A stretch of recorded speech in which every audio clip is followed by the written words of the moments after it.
What's up everybody, welcome to my channel.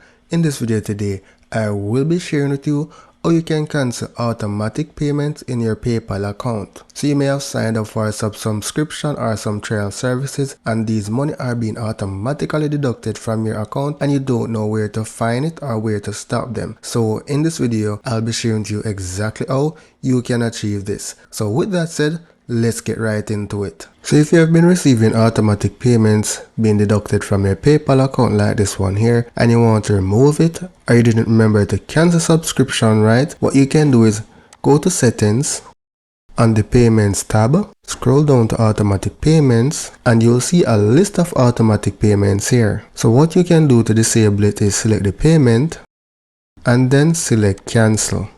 Then select cancel automatic payments and then select done. So that's how you get rid of automatic payments or subscription from your PayPal when you forget to cancel them, because these can add up over time. So that's it for now guys. Thank you for watching and see you in the next video.